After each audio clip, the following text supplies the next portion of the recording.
And now, with every good sermon, application is required. Pastor, I was listening back to our first sermon on our podcast, which you can listen to all the sermons that Vivid does on wherever you listen to podcasts.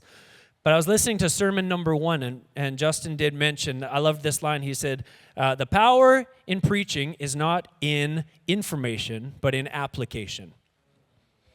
So how are we going to apply what we learn? So Jesus' message is a really beautifully crafted sermon, and it starts with an invitation, a hook. Do you want to live a blessed life? I do.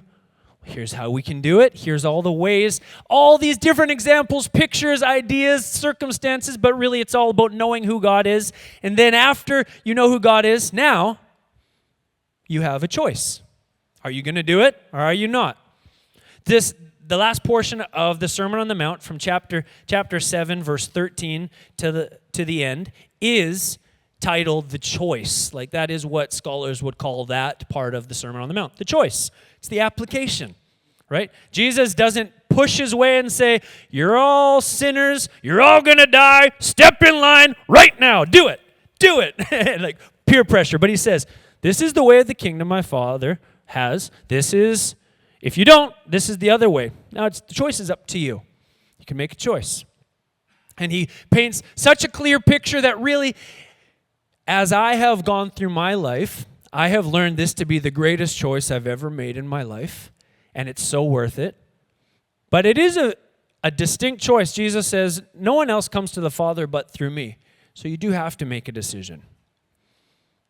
Because not making a decision is still making a decision, right? And this call to action, this call to a choice, it reminds me of different leaders even in the Old Testament. I love that Jesus reflects so many leaders throughout the Bible because the story of Scripture is this beautiful arc. But in the book of Deuteronomy, chapter 30, verse 19, Moses, some of his last words to the Israelites, he says this, I call heaven and earth to witness against you today that I have set before you life and death, blessing and curse. Therefore, choose life, that you and your offspring may live. And this isn't on the screen here, but verse 20, I just love it so much. It says, loving the Lord your God, obeying his voice, and holding fast to him, for he is your life and length of days, that you may dwell in the land that the Lord swore to your fathers, to Abraham, to Isaac, and to Jacob, to give them. That sounds like a blessed life to me. That sounds like Jesus is saying, you want all the things. You want to be a child of promise. You want destiny. Well, here it is. Here's the way. You can choose it. It comes with surrender to God, right? God is a covenant God, and he's kind of a gentleman where he says, "Hey, if you want the blessed life, just follow me. It will cost you, but the reward is so much greater. I will not force you. You can make the choice." You can come under my covering and you can be protected. You can have eternity in heaven with me. Yes, you'll go through things, but I'm with you always to the end of the age. Or you can choose your own way. So Moses says that. Some years later in the book of Joshua, the follower of Moses, he took on leadership after Moses. And in Joshua chapter 24, similar invitation, 24:15, it says this, and if it is evil in your eyes to serve the Lord, then choose this day who you'll serve, whether the gods your fathers served in the region beyond the river, or other gods of the Amorites in whose land you dwell now. But as for me and my house, we'll serve the Lord. Again, another good leadership requires you to make a choice. And you get more buy-in and more participation from everyone involved when that choice is up to them to make. But it is good leadership to lay it all out. And Jesus lays it all out. Harvard Business Review published an article that had 5 keys to executive decision making. I found this interesting because we all go through decisions. We don't maybe think about it like this, but here's these 5 keys to executive decision making. Number 1, understand the problem. That's a good starting point. Usually big decisions come with a problem. Have you had a problem this week? Anyone? Problem to be solved this week. Yeah? Maybe some of you had a massive problem. I find Sometimes it feels like when it rains, it pours, and it's like, oh, I got this problem, and that also impacts this other thing that I haven't fully tied off yet, and that's waiting for this decision, and that's going to impact this. Now I got a bunch of decisions, bunch of problems, right? So it starts with knowing what the problem is. Key number 2 to executive decisions: gather plenty of information. When I find I have a problem, I love to, okay, what are my options? What is going to be all the info? Sometimes information is a bit paralyzing, right? But you gather a bunch of information as long as you're committed to still making a choice after. But gather the information. See what your options are. Key number 3 is align your goals of all the parties involved. So whether it's a business, a family, a church, what is the problem? What is the common goal? What is the value, the purpose of this unit of people? Let's align our goals here. It's not going to be every person getting everything that they want, but as a community, what's the goal? So align your goals. Key number 4 is get the right people involved. I like that. Getting the right person doing the right thing, right? So often, insecure leadership would be like, oh, I'm just going to take over it all and not delegate. Or out-of-touch leaders might not align the right people with the right jobs. But good leadership, good decision-making says, okay, who are the people that are strong at what they do? At Vivid Church, we really do try to provide opportunities for you as part of the church to find your fit and to serve in a way that you feel like you're thriving, the way the Holy Spirit has gifted you to do it. And there are ways that you can be a part of that, but you also have ways in your family, in your own life. And step number 5, you're not going to be surprised that the 5th key to executive decision-making is commit. Commit to your decision. Make a choice and stick with it. Nothing really undermines leadership like indecisiveness. I remember I used to work at a wood shop, cabinet shop. We'd make a bunch of customized cabinets and everything. And over the years I was there was some turnover, new boss, or not a new boss, but different managers, people moving up the ladder, people leaving, people moving down the ladder if they were not doing a good job of what they did. But shifting happened, and every time we had a different shop supervisor, something changed. We'd have a workflow, and this new guy came in and said, you know what? In my company before, we used to do it like this. So we're going to move all this stuff, this machine to that side. It's going to work. It's going to make workflow better. And it's okay, so we'd spend time shuffling it around, but not maybe keeping track of, oh, that was there for a reason. So after a week or two, it's like, you know what? That's not working. Let's move it back. All right, okay, move it back. And it doesn't take long from shifting back and forth. Now, I understand there's some trial and error that has to happen in life, but if you are constantly indecisive, you undermine your leadership, you undermine progress, you undermine the respect you have with the people in your group. So those are the 5 keys of executive leadership that ends with requiring a choice. I see something similar that Jesus is asking us in the Sermon on the Mount to He's laid out the information. He didn't actually present the problem directly, but he did say, do you want to live a blessed life? Implying, you're not living a very blessed life, are you? Are you missing something? Are you feeling empty? Are you feeling like you're striving and pushing and nothing's really working? Do you feel like you don't know who God is, what He wants from you? I have an idea. You can live a blessed life. And then he lays it all out, and then he requires a choice. I'm going to be honest, as I thought about the message today, and it's been stirring in my heart for the last couple of weeks, I had a really difficult time landing on a title. There's so many options, so many choices, and I thought it was a little bit humorous and ironic that I was having a tough time deciding on a title about making a choice. I'm a little bit of a slow decision maker sometimes. Anyone else? I'll give you time. There you go. So if you're taking notes at the top of your page, you can just write indecision. That's the title of my message today, indecision. In Matthew chapter 7, Jesus calls us to make a choice, but we have a difficult time making choices sometimes.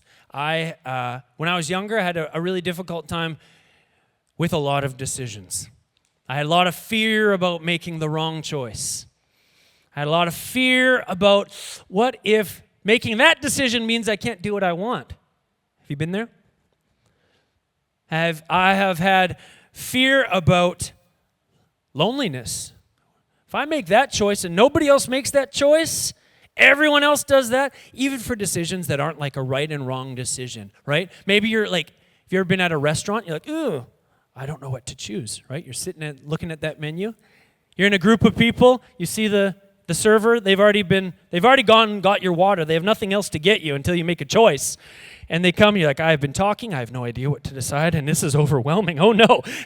Like, I'm sitting at the end of the table. I hope they start at that end of the table first. Right? And you maybe you have the decision maker that's like, I'll have what they're having. I don't want to make a wrong choice, right? Silly little example, but all through life, we have different opportunities to make decisions or be fearful and not make a decision, reminding you that to not make a decision is to make a decision. I want to read with you right now from Matthew 7, chapter 7, verse 13.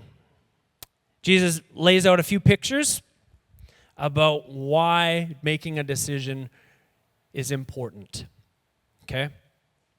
Well, my hope for you today is that you will see that to make a decision to follow Jesus for the first time today, or to go a little deeper in your faith with Jesus, to make a full, solidified, surrendered commitment to Jesus, why it is the best choice you could ever make. Let's read together. Chapter 7, verse 13 says, "Enter by the narrow gate, for the gate is wide and the way is easy that leads to destruction, and those who enter by it are many. For the gate is narrow and the way is hard that leads to life, and those who find it are few." Jerusalem had city gates all around it, so this was a picture that people could understand. It's like, okay, they're the common gates that everyone goes to. There's some smaller gates. That's the picture, okay? Maybe you're thinking the highway or the more tricky, more narrow way to get there, right? And he continues in these pictures. This is beautiful.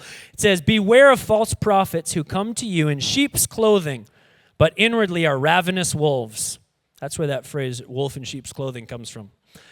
"You will recognize them by their fruits. Are grapes gathered from thorn bushes or figs from thistles? So every healthy tree bears good fruit, but the diseased tree bears bad fruit. A healthy tree cannot bear bad fruit, nor can a diseased tree bear good fruit. Every tree that does not bear good fruit is cut down and thrown into the fire. Thus you will recognize them by their fruits."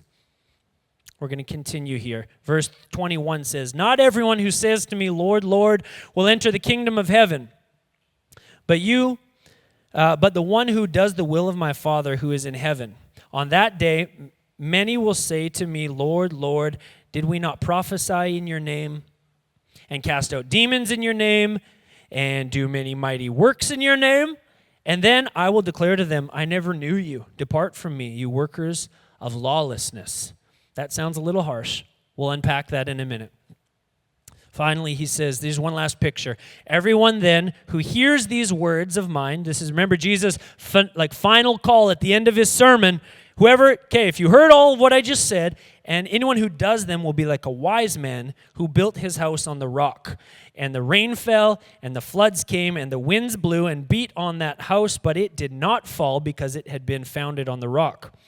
And everyone who hears these words of mine and does not do them will be like a foolish man who built his house on the sand. And the rain fell, and the floods came, and the winds blew and beat against the house, and it fell, and great was the fall of it." When Jesus finished these sayings, the crowds were astonished at his teaching, for he was teaching them as one who had authority and not as their scribes. Circling back to verse 14 there, he says, "For the gate is narrow and the way is hard that leads to life, and those who find it are few." Jesus is understanding that a call to live righteously is not popular. It's not easy. It's not naturally our path of least resistance, right? It's way easier to go with the crowd, right? It's way easier to just kind of go with what people want, unless it's like exactly against everything you hate. It's like the introverts in the room are like, not always easy. If it's like, hey, mix and mingle, I want to die. It's not all, depending on that. But for the most part, if it's a group decision, who really likes to say like, everyone wants this? No, sorry, not me. I think we should do this other way. It's uncomfortable. Right? It requires something different of you. Like I said, there's many reasons why we may be fearful to follow Jesus, to not follow his ways. You might be lonely. You might feel like you're missing out. And frankly, sometimes you might just not want to do the work. I've been there. I've had decisions. I have a list of things that I need to accomplish, even, and I'm being honest with you. I've got a list of things that I need to get through over this next week. Some are easy and fun, and I will want to do them first because it's enjoyable. And then there's a list of a few things that take more work, more investment, are more involved that I am dreading. Like, oh, is there a way I don't have to do that? Can I put this off? It's the temptation to procrastinate because sometimes life decisions are overwhelming. And it's work, and it's hard, and it's requires a cost. Jesus understands that following the message of the Sermon on the Mount will require something of us. That's why he's being very clear, laying out a whole bunch of pictures. I see in this passage of Scripture a few things that characterize the few. A few characteristics of the few. And it is a life, when I look at these examples, it really is a life that I want to have for myself. So if you'll go with me on this for the next 10 minutes or so, talking about what the characteristics of the few can be. Firstly, the few are focused. The few people that decide, no, I don't want to just go with whatever I want to follow Jesus. They're focused. What are they focused on? They're focused on fruit. They're focused on productivity. If you have a life that is after Jesus, that says, I really subscribe that God is the creator, that he loves me, he created me in his image, and that I have a purpose, and I have a destiny in this world, and I have a calling, I have something that can contribute to eternity, you're going to be pretty focused on being productive. Jesus says that the false teachers, the people that maybe say, you don't have to sacrifice that, you got to look out for yourself all the time first, and don't let anyone tell you. All the popular ways, the popular teachings really did lead to death. And Jesus is saying, those who are productive and fruitful, it'll be pretty clear pretty quickly. So look at someone's life and see, is that the type of life that I want? And you're able to follow along really clearly. The few are focused on fruit. Galatians 6, verse 7 and 8 says this. Do not be deceived. God is not mocked, for whatever one sows, that will he also reap. For the one who sows to his own flesh will from the flesh reap corruption. But the one who sows to the Spirit will from the Spirit reap eternal life. Let us not grow weary of doing good, for in due season we will reap if we do not give up. It takes a lot of effort, a lot of work to be fruitful. It's not just going to the grocery store and picking up something. If you've ever planted anything in your life, you've probably gone through some trial and error. I have killed more plants than I could count. It takes effort, it takes attention, it takes research, it takes some sacrifice, it takes weeding and pruning. The few people that follow Jesus are focused. They're focused on being fruitful. God, I want my life to be one that isn't just living only for myself, but that leaves the legacy. God, I want my life to count. When I look around the room, I want to see people at church. I want to see people join my family and be friends with who have been impacted in a good way by the example that I'm living. I want to be fruitful.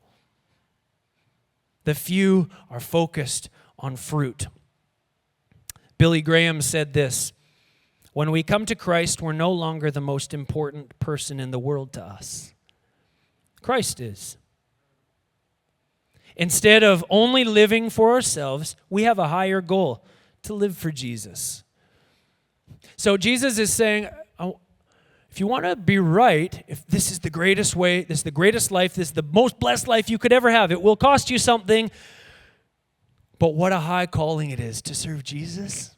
And when you recognize how good God is, you want to live for him. I've experienced in my life transformation. I've experienced going from death to life, from hopelessness to full of hope. I recognize this is a sacrifice worth taking. It's worth it to sacrifice to be fruitful for Jesus. The returns are so much greater than anything I could do on my own. The second characteristic of the few. Are you ready? The few are eternal. The few are eternal. In Matthew, verse 21, it was that passage that I have a tough time with when I read it. And it took me a little bit reading it even again this week. But saying, not everyone who says to me, Lord, Lord, will enter the kingdom of heaven. Talks about people who are like, what? I was doing all this. I was doing all the right things. But Jesus is saying there are going to be people who meet me on Judgment Day, who pass from this world into eternity and are surprised because Jesus will say, I didn't even actually know you. You didn't even know me. You were doing a list of things. You were trying to look good. There are so many different reasons why we may be in that place. You may be prideful. I may be trying to get a list of things, trying to earn my way to salvation. It's impossible. It's a futile, ridiculous pursuit. That's why King Solomon in Ecclesiastes, he's like, I had everything. I tried everything. I bought everything. I had all the pleasure. I did all the work. I suffered. Everything seems kind of meaningless if I don't know God. At the end of Ecclesiastes, this Solomon, the wisest man to have ever lived, says, well, here's the conclusion. Fear God and keep his commands. That's really at the heart of the Christian life. Fear God and keep his commands. How do I know his commands? By knowing him. Check this out. In John 15,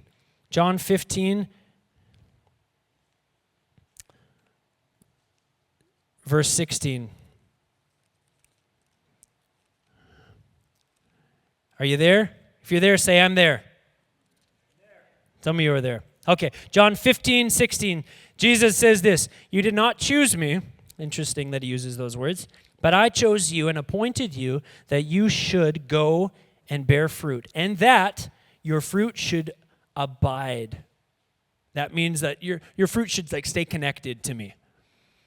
So it's fine for you to do all the things, but if you're doing it for yourself, if you're doing it for fame, if you're doing it for accolade, if you're doing it for the gram, if you're doing it for any other reason other than God, it's not abiding fruit, and that fruit is separated from the vine. Jesus says, I'm the vine, you are the branches.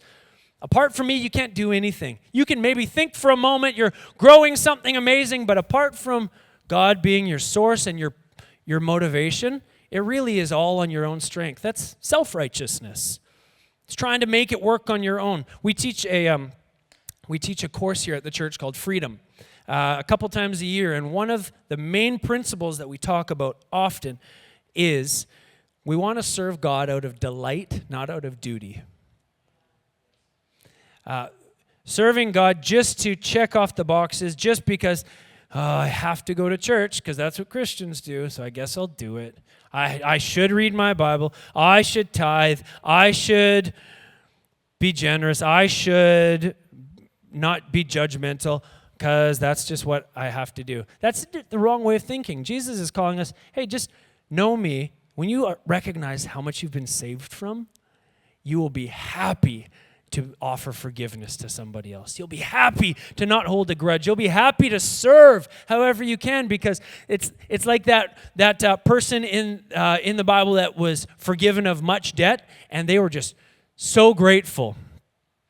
The person who is forgiven of something great is a forgiving person, right? So we want to stay connected to our eternal purpose. The few are eternal. Proverbs 14, verse 12 says there's a way that seems right to us to human nature, but in the end, it kind of leads to emptiness and to death. So that's why we submit our plans to God. That's why big decisions, little decisions, family decisions, business decisions, money decisions, if we can submit our hearts to God and say, God, I want to do this. I think this is the right way. Does this line up with the way that you would have me do things? And offer yourself in surrender to Him to prune you a little bit. I want to be fruitful, God. Is this my own desire? Is this my fleshly thing? Or is this you actually stirring up my spirit to do something great? Ask God to prune you, and He will make it really clear what is for Him and what's for ourselves. And then just obey. The few are people who are eternal. Oswald Chambers has this great quote. He says, if I'm to know who Jesus is, I must obey Him. The majority of us don't know Jesus because we have not the remotest intention of obeying Him. To know Jesus is committed to obeying Him. And that's scary, right? That's what faith is. It's like, I don't know everything. I've come to the end of myself. I am a created being, not the creator. I guess I can't prove everything in every area, so I trust you, God. And whatever you say, I'm going to surrender to that. And because I've been forgiven, you kind of follow that train of thought, right? Because I've been forgiven, you must be good to me. You must be kind. You've shown yourself faithful. I've seen you work. And we can trust God. We can be fully connected to Him. And the few are people who are eternally connected to Jesus. Finally, Matthew 7:24 says this. It talks about the picture of a wise and foolish builder. The person that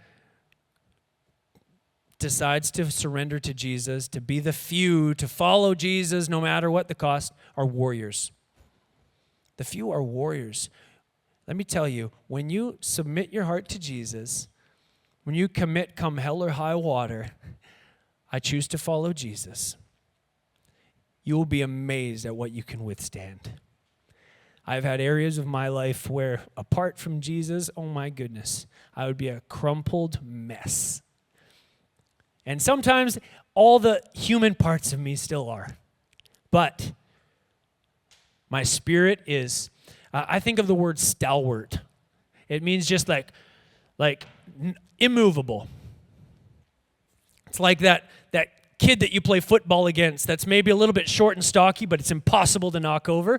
It's like when you choose to submit and surrender to Jesus, your spirit will be bolstered and stalwart so you can withstand. It's like, I've decided to follow Jesus. No matter what comes my way, I have made my decision. I think of that old song, I have decided to follow Jesus. Maybe you remember it. I have decided to follow Jesus. I have decided to follow Jesus. No turning back, no turning back. I love that old song. I've heard it played on the piano around my house. My daughter Paisley learned how to play it, and I did a little bit of reading on it. I'd heard the story before, but I refreshed my memory. There's actually a missionary, Scottish missionary named William Cowan in the mid-1800s, came to India and surrendered his life to the work of mission, spreading the gospel in remote places, challenging places. There's language barrier. There's a foreigner coming in. You're trying to build trust. He did a lot of great work. He did humanitarian work. He helped with clean water and helped with teaching other things that were really useful for the people that he was working with, and shared the gospel. Years later, the story goes that there was one of the gentlemen that came to faith because of Cowan's work, living in northeastern India. He was faced with persecution himself from his own village for this surrender that he chose to make to follow Jesus. And they said, you need to renounce your faith. We don't agree with it. We're offended. You need to turn back now. And he said, I've decided to follow Jesus. No turning back. And while held at arrow point, his persecutors took the lives of his kids and his wife. And they said, okay, now will you follow Jesus? And he said, though none go with me, still I'll follow. No turning back. They said, you are prepared to lose your life for this belief. And he said, the cross before me, the world behind, no turning back.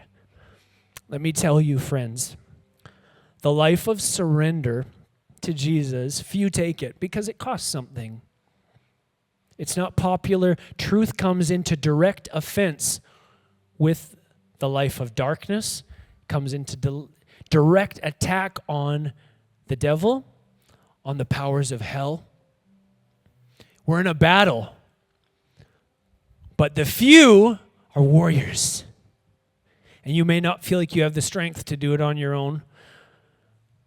But with God's help, you can be stalwart, you can be strong. 2 Corinthians, it's one of my favorite passages in Scripture. And with this, I'm going to close. 2 Corinthians chapter 4, verse 7 says this.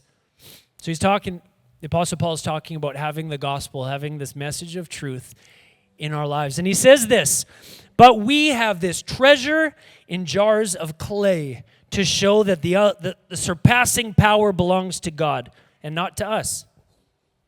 We are afflicted in every way, but not crushed. Perplexed, but not driven to despair. Have you felt persecuted this week? Have you felt just frustrated? Have you felt pressured?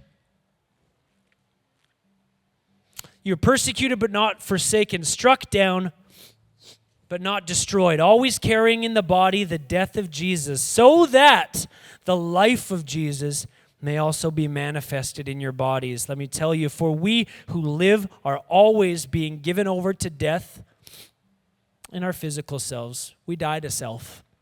We die to our own desires sometimes. But so that the life of Jesus may also be manifested in our mortal flesh. So death is at work in us, but life in you. The way of the few, focused, the eternal, the warriors. It's a good life.